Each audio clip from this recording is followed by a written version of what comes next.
लोकसभा चुनाव के लिए 6 चरणों की वोटिंग खत्म हो चुकी है। 7वें और आखिरी चरण के लिए 1 जून को वोट डाले जाएंगे।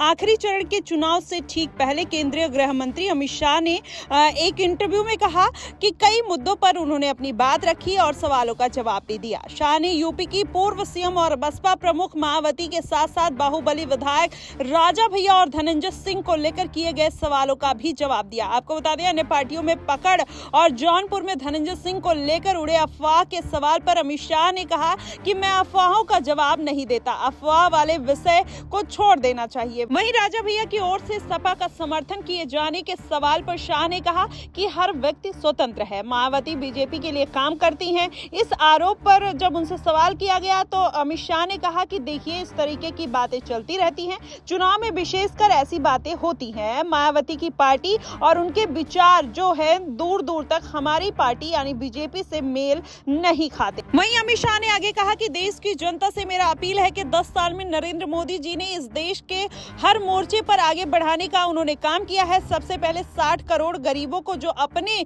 आप को विकास से कटा हुआ पाते थे, उनको घर, बिजली, पानी और स्वास्थ्य सुविधाएं देकर उनके जीवन स्तर को उठाने का काम किया है। आज वो 60 करोड़ लोग ये महसूस कर रहे हैं कि आजादी के बाद पहली बार किस तरीके से सरकार ने उनके बारे में सोचा है। वहीं नरेंद्र मोदी जी ने देश को सुरक्षित किया है। धारा 370 को हटाकर 35 से हटाकर आतंकवाद को करारा जवाब दिया है। देश में आतंकवाद और नक्सलवाद दोनों समाप्ति के कगार पर है। रक्षा उत्पादन में पहली बार आत्मनिर्भरता का कॉन्सेप्ट देश में आया है। वहीं नरेंद्र मोदी ने देश में अर्थतंत्र को मजबूत किया है। मोदी जी ने देश की अर्थव्यवस्था को 11वें नंबर से 5वें नंबर पर लाने का काम किया है और जो बैंक एनपीए के कारण कर्ज में डूबे हुए थे, आज वो प्रॉफिट में है। वहीं देश के युवाओं के लिए भारतीय विचार और संस्कार के आधार पर ग्लोबल परिवेश को समाहित करने वाली शिक्षा नीति देश में लाई गई है और देश में स्टार्टअप का एक बड़ा फौज नरेंद्र मोदी के शासन में खड़ा हुआ था और इस तरीके से ढेर सारे बदलाव 10 साल में हुए।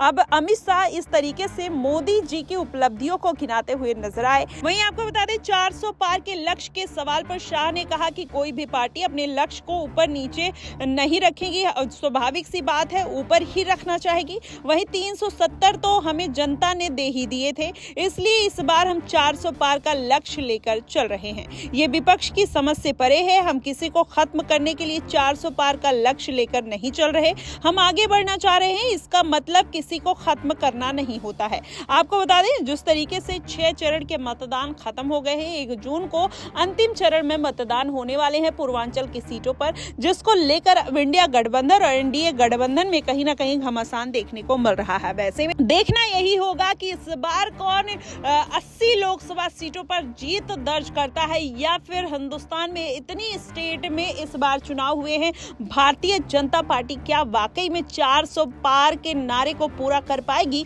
या नहीं, ये देखना बेहद दिलचस्प होगा। लेकिन जिस तरीके से ये पूरा मामला निकल कर सामने आ रहा है, ऐसे में माना यही जा रहा है कि जिस तरीके से समीकरण बन रहे हैं, वो आने वाले दिनों में हो सकता है कहीं ना कहीं इंडिया गठबंधन को उसका खामियाजा भुगतने को मिल सकता है। इसके साथ ये जो सारी बातें दिखाई दे रही हैं, अगर देखा जाए तो कहीं ना कहीं एनडीए गठबंधन इस बार सीटों को लेकर फिर से आगे की राह पकड़ता हुआ नजर आ रहा है। फिलहाल इस पर सभी की नजरें बनी हुई है। आने वाले दिनों में 4 जून को ये मुकाबला बेहद दिलचस्प होने वाला है। देखना यही होगा कि इस बार भारतीय जनता पार्टी 400 पार के नारे पर खरी उतरती है या फिर इंडिया गठबंधन का गठबंधन इस बार किस तरीके का कमाल करता हुआ दिखाई देता है। ये देखना आने वाले समय में बेहद दिलचस्प होने वाला है।